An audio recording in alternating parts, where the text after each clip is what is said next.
haba, my dear friend. Thank you so much.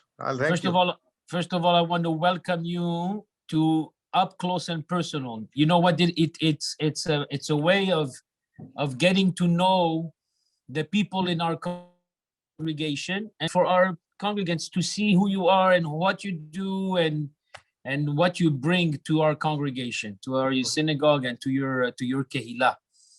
So, you know, everybody knows the name Meir Sasson. Everybody hears it. Everybody knows it from different places and everything. But I'd like to know, if somebody is watching for the first time and meeting you not only by sight, but to get to know you, who is Meir Sasson? Where do you come from? When did you come to Montreal? And what do you do? Who's Meir Sasson? Meir Sasson is a person from the Spanish and Portuguese. He's a member for many, many years. He had his Bar Mitsvah at the Spanish in 1976.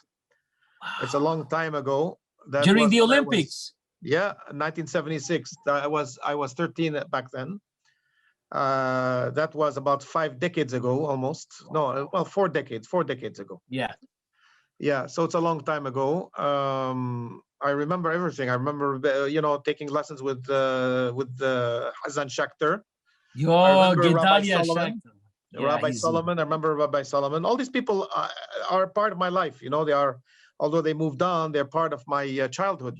Absolutely, absolutely. Did you ever meet or know? I know you know Cantor Rabbi Joseph for sure, right? Of course. But did you know also Cantor Amzalag, the Hazan Amzalag? Yes. He was working at that time in the choir. Oh wow! He was working in the choir at that time. So my roots are very, very deep at the Spanish. Very, very deep. Unbelievable. Almost as close as half a century almost. Yes, absolutely. I know the synagogue. I probably know all the bricks in the synagogue more than even a constructor does. You probably do. You're a person that's very, how should I put it? Very amicable, very outgoing, and you get to meet people very quickly. I noticed that in your character. And sure. You've built something here that people are very impressed by, and that's part of. I know that Albert Mann, if I'm not mistaken, started like the Lebanese community, and the other people also, and yourself. I have been a very important, and now you are the president of the Lebanese community, and you're also instrumental in bringing the ruach of the Lebanese community here in the Spanish Portuguese and in Montreal. How did you get so involved in that? Well, what happened was, it's the community, the Lebanese community is a very resilient community. It's been with the Spanish since 1980. So I've seen many presidents, including even my father was president as well. So there's been a lot of presidents in the past that were president from the Lebanese community. Some of them became presidents of the Spanish at the same time. Some of them not, but it's the same place, really. It's the same place. It's just that we have a different minhag. We have a Lebanese minhag. It's a little bit different than the Spanish, which is a bit correct. For most people, they think it's between Ashkenaz and between Sephard. It's right in the middle. It's not this and it's not that. It's in the middle. So it's the Spanish has its own identity. That has its own minhag. It has its own ways of doing things. Choirs, even the way they dress. It's like in Europe in the dives. With the high, with the hat and everything. Of course. Like in England, like in London. Yeah. So I've been in London. I've studied the communities there. So I have a lot of respect for old minhags. I have a lot of respect for them. Although some people find it funny, they find it a bit passé or outdated, or I find it very nice. Everybody has everybody has something they're attached to, and that's nice. And it makes a community very colorful. It makes a community what it is. That's right. It makes it colorful. Absolutely. It makes it interesting. It doesn't make it boring. And the good thing is that the major mentality of the Spanish and the Maghen Abraham are pretty much similar. We are an Orthodox synagogue. We are not a conservative synagogue. So that is pretty much in agreement. You know what I mean? And we're not a Reformed synagogue either. So we pretty have the same mentality, just the minhags are different. So the minhags are not really a big deal, you know. And you know what, if somebody tells That's me, right. you know, So minhagim are customs, right? That's right. If somebody, for example, sings the Torah in a Moroccan style compared to someone who sings the Torah in a Lebanese style, truth to tell, I don't think I can even tell the difference. You know what I mean? Okay. Other than the prayers we can tell the difference, but in the Torah reading we cannot tell the difference. It's very hard. You really have to be a Torah scholar and to read the Torah to understand the ta'amims and all this, which is not really what most people understand. You know what I mean? Correct. So, there's also one thing that you have that you have going for yourself and for your community, and that's there's a certain also joie de vivre at the Lebanese community, which I say you are like a very huge part of this mentality, which is like, you know, getting everybody to, you know, you come and eat and you drink and you have fun and I think that's so important in the community. It's because people. It's very important because most people want to come to synagogue. They want to come to synagogue. First of all, they want to find it an enjoyable, you know, experience. They don't want extremely long prayers. They don't want to, you know, they have their own schedules. A lot of people prefer not to come because they find that some of the prayers are much too long, or maybe too early for them. I don't know what, you know. But bottom line is, it has to be a pleasant experience. You know, and we do the best we can in making it very pleasant to the people. They, you know, when they come in, it's like it's not a club, but it's a club at the same time. It is a place for prayer, but people understand. You know, they feel very comfortable in their environment. They know the people very much. They know them every week, for years. And you know what? Even going to other synagogues makes it very hard, just because they're used to coming to the Spanish. Exactly. So I was going to say also, I think it's wonderful that under the same roof, you have so many different congregations and different minhagim, different customs, different ways of like you mentioned, like different ways of praying and all that. But we're still under the same roof.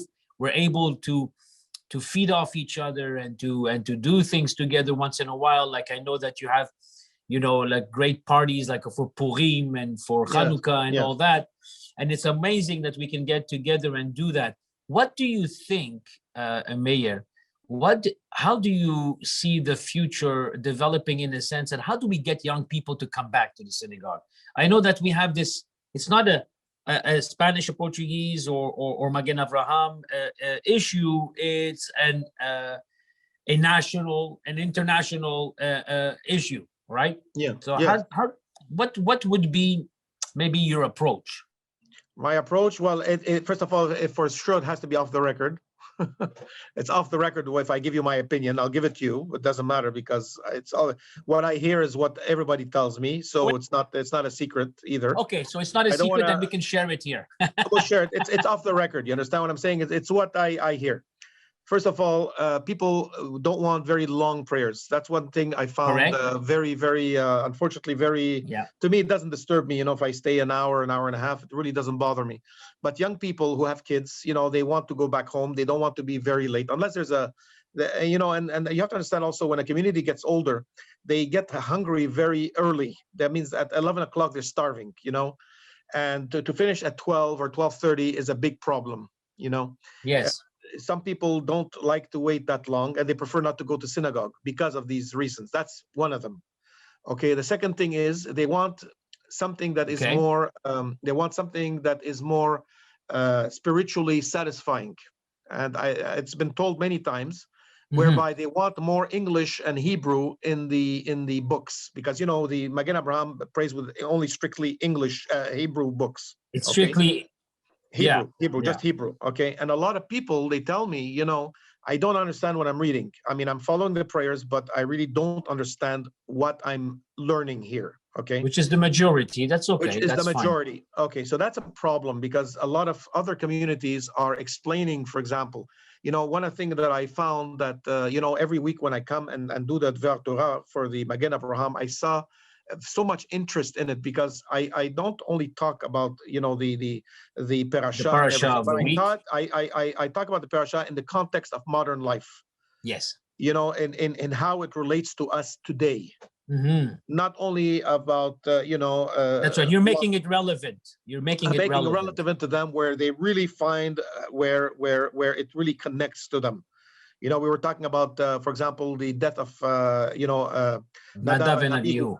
Okay, both of them, they passed away, and it's just an expression to just show it's not like you said. God is not a cruel being. It's because the Torah is the way it is, and you have to accept it the way it is. We don't want somebody comes in and changes everything. In fact, they made a big mistake because, you know, as you know, the fire came in from in a straight line and consumed the thing. So they wanted to make a fire, you know, from their own heads. They wanted to make something, you know, out of. They wanted to think out of the box. And you know, something there's something that really you can't really think out of the box, even though you can. But you know, our religion is over 5,500 years old. You know what I mean? To make it's not a question of changing the religions, but as much as more trying to understand it. Exactly. And modernizing it. I'm not talking about modernizing it means, yeah, it's okay, no problem. You can do whatever you think you want. If you know, I'm not. There's rules, of course. You know. Okay, I mean, you know, for example, if somebody wants to take the car, we don't forbid them, you know, like other communities, for example, they lock up the parkings and they don't let them in, and it's not really what it's going to bring people to the synagogue. But on the other hand, we're not going to tell them it's a good thing to do it. That's right. So you're standing in a neutral sound. You know, it's very interesting. We're right in the middle, right? We're right there. We're on the crossroads, and it's very important as a president that you show that you appreciate them, but you are at a crossroads, and that you will not budge from the crossroad. You will not go either left, road, not go right. So that's very interesting. Straight. It's interesting that you say that, but you know that I always looked at the Torah and the Bible, and also all the Shulchan Aruch, all the teachings and everything from our sages, that it's like a well-run machine.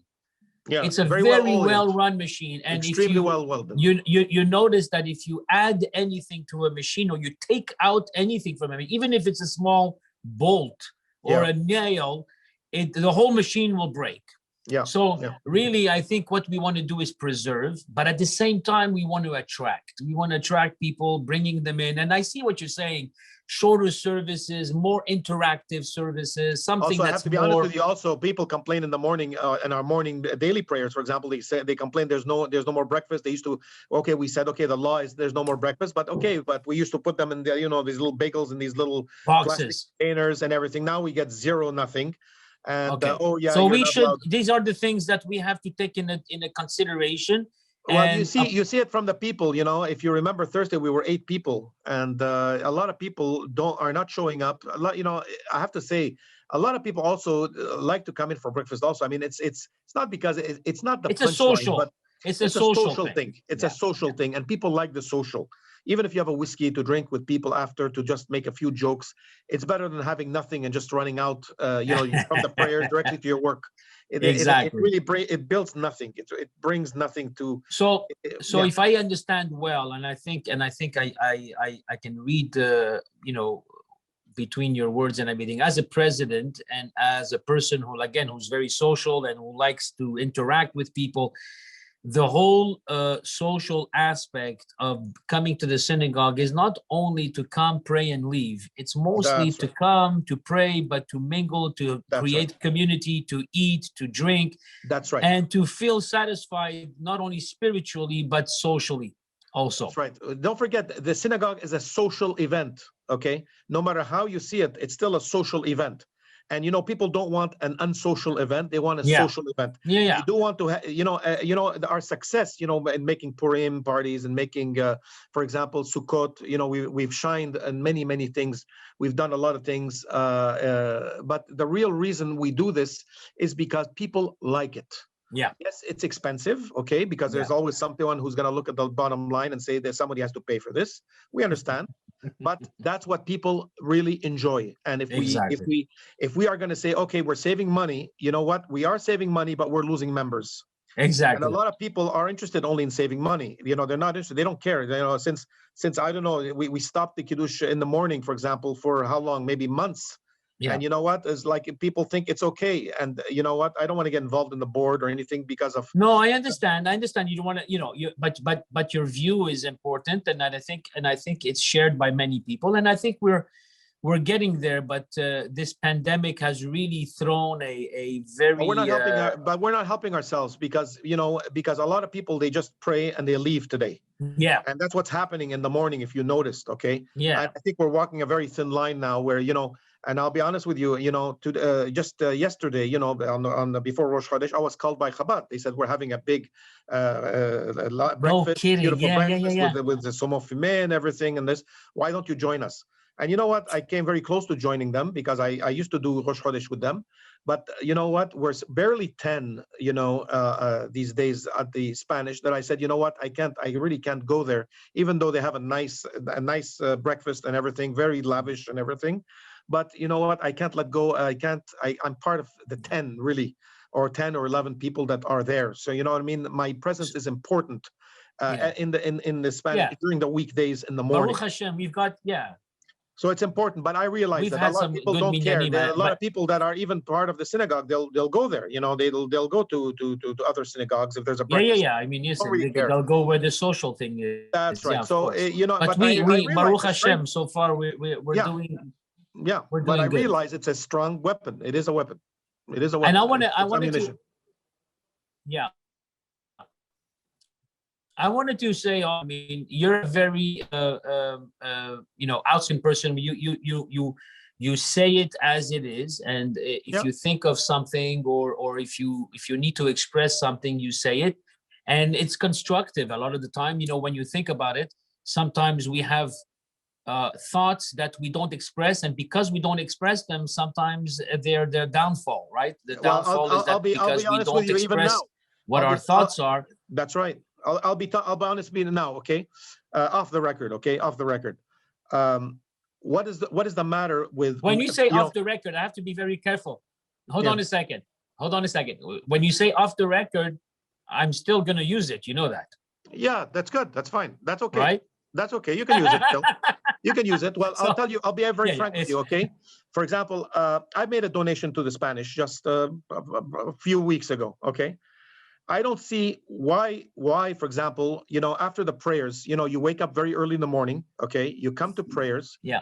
It is nice to have a nice hot coffee after the prayers, or something to eat, or even an orange juice, just to refresh yourself, okay? Rather than running around like a zombie to your office, okay? And I see that I see that people are impervious to this, and they don't really value it so much. They just leave, and that's it to them. That's the synagogue. That's to them. That's what synagogue is all about. Just prayer and getting out of there. Yeah. And people that that are important are not doing anything, and I see that, and I find that's a big mistake. It's a very this is something. Mistake. This is really something that is close to your heart. I can see that, and I think a lot of people. You're thirsty. You're dry. You prayed for an hour and a half. Your mouth is dry. Okay, because you prayed so much with so much kavanah and everything. Your mouth is dry, and a nice orange juice would hit just the spot just perfectly. Okay. Or a nice hot coffee. I mean that's what everybody will tell you. But you know what? They may not tell you directly to your face, but that's what they think in back of their minds. In the back of their minds, Moi, je dis tout haut ce que les gens pensent tout bas. Voilà. Okay, and that's why if you want to be successful, you got to say what it is. Okay, and you don't turn around beat the bush like a lot of politicians. I'm not a politician, and actually that's the reason why the Maghen Abraham has had a lot of success. We say what we feel. Okay, when we don't like something, we say we don't like it. And it's important that people, they do give their opinion. Everyone has an opinion. Okay. And I think it's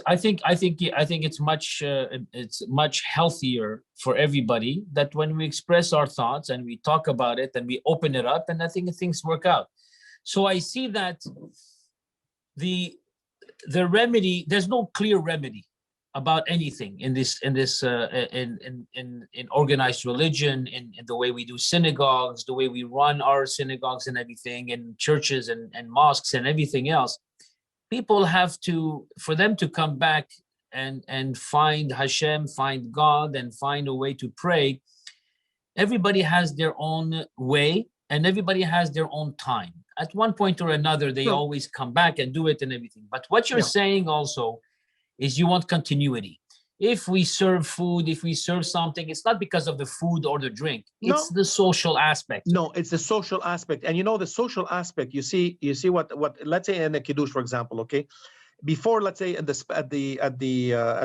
Spanish, if you remember how the kiddushims were. Oh, remember? yes. They were all stand up, just like the Maghen Abraham, okay? Exactly the same thing. And people would just grab and grab and grab. And just leave. You remember that? It's been done for years, okay? Yeah. Then I began doing the Rosh Chodesh lunch, whereby we sit down and we talk. You know that just once a month, speaking to people, you really, you find out things incredible. 100%. You know, I have to tell you something. I found my piano teacher, for example, okay? If you want to know, my piano teacher, what actually turned out to be somebody who was referred to me from the Spanish, who was praying at the chas. Wow. Chevra chas, yeah. You know what? And I've been looking for a teacher for 10 years, and it was just near me, right there. It was just near me, but it was right there. You met, and there was but there was no social thing. So what happened was we began doing this sit down, which worked very well. So what happened is the Spanish followed suit right away because they saw the success it was giving. Then they made the sitting down kiddushims. When they made the sitting down kiddushims, which they were not like that, they were always standing up. Okay, they noticed that people were enjoying it a lot more. And they stayed longer too. They stayed much longer. They would sit down for whoever, like, let's say, okay, wherever you want to sit, let's say you get served first or next.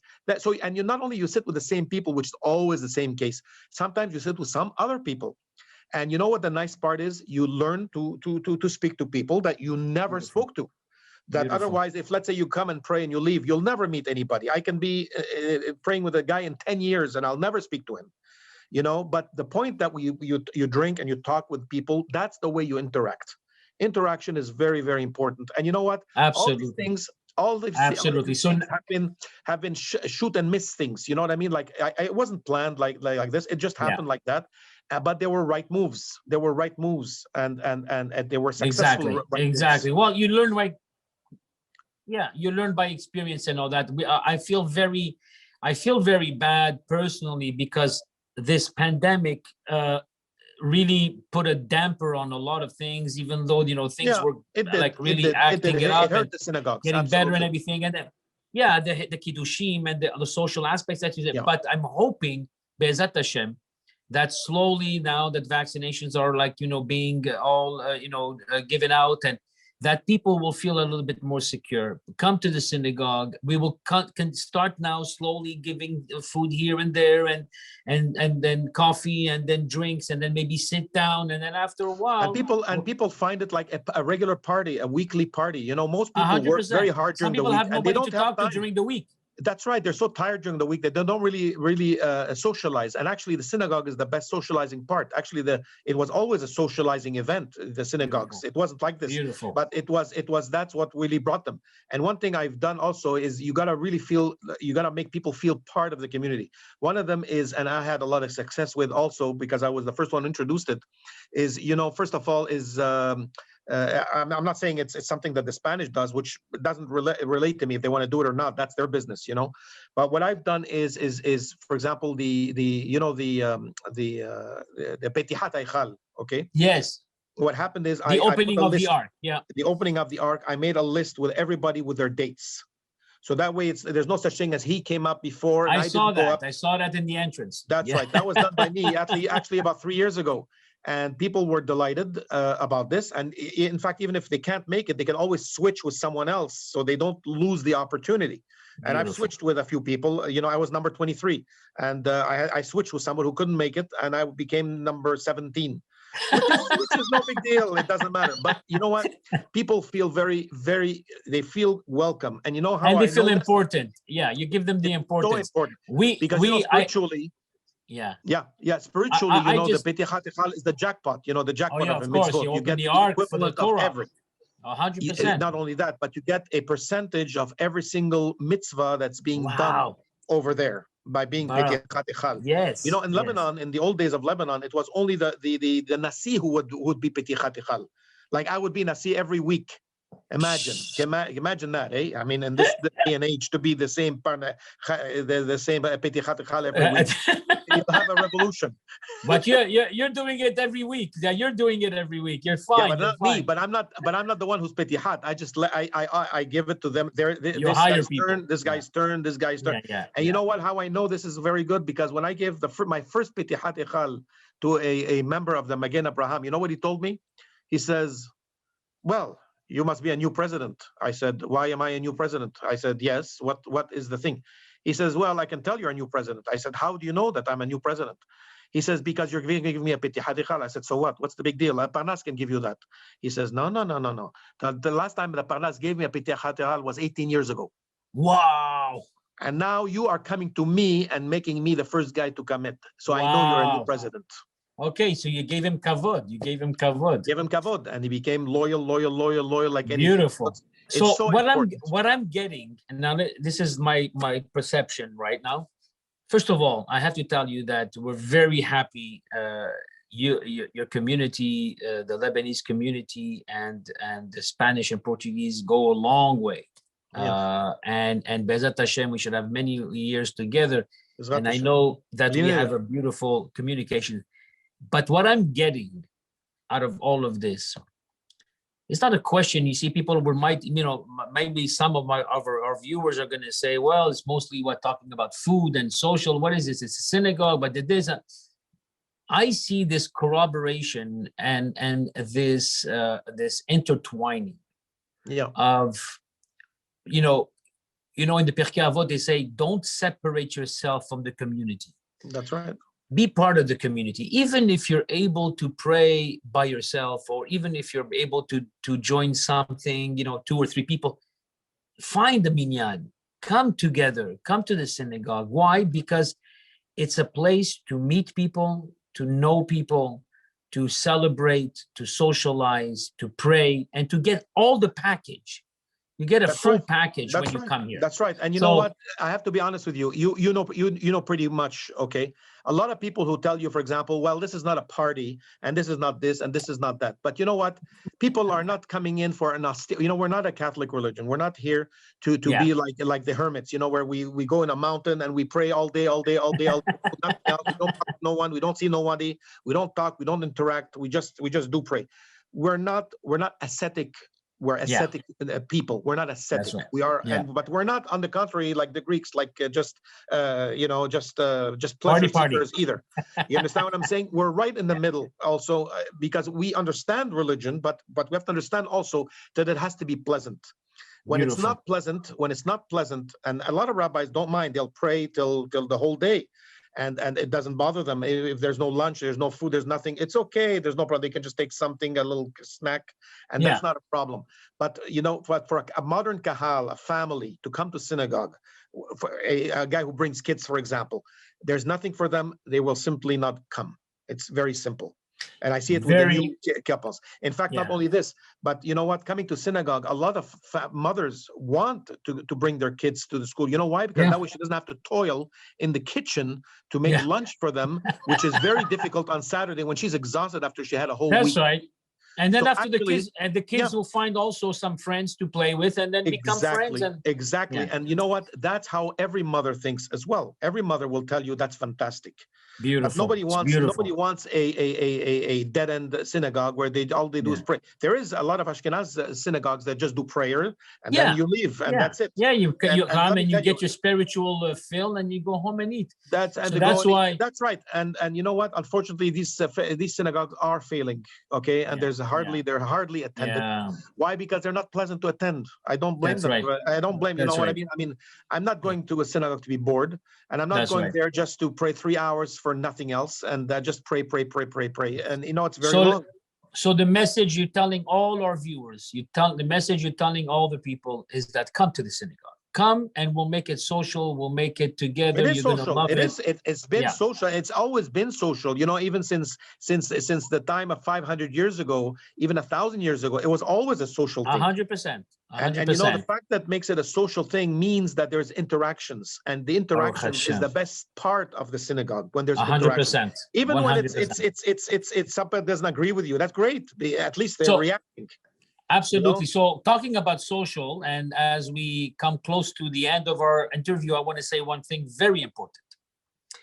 With wine you shall rejoice your heart. That's from the Tehillim. I read that. Today is your birthday. Am I right? That's right. Yes. Actually, actually, I didn't announce it today because actually my real birthday is the 18th of Nisan, which passed already. But as you know, because we follow the lunar calendar. Yeah, we follow both the lunar and as you know, the sun is 12 days later, which is today. Okay. So it's 12 days from the moon to the sun to be the same date. For me, I don't know. I always saw my birthday as the real day, the birthday. The 18th of Nisan. But the 18th of Nisan became my real birthday. You know, my friend, we can still take this opportunity to wish you a very, very healthy and beautiful birthday, lots of nachat. I have to tell you, on a personal basis, I am very happy and honored to be considered your friend. Well, Baruch Hashem, I have to tell you honestly, Daniel, and that's not, and that's okay if the viewers are hearing. I think you're doing a great job over there. Thank you. You know, you have a very colorful personality. Okay. Thank you. You're very pleasant, and number one, you're very accessible. You know what? Anytime. It's not, accessibility is not something that every clergyman has. Yeah, you'd be surprised. Some people are very, they're no, I want to be. Yeah, my door is always. My door is always open.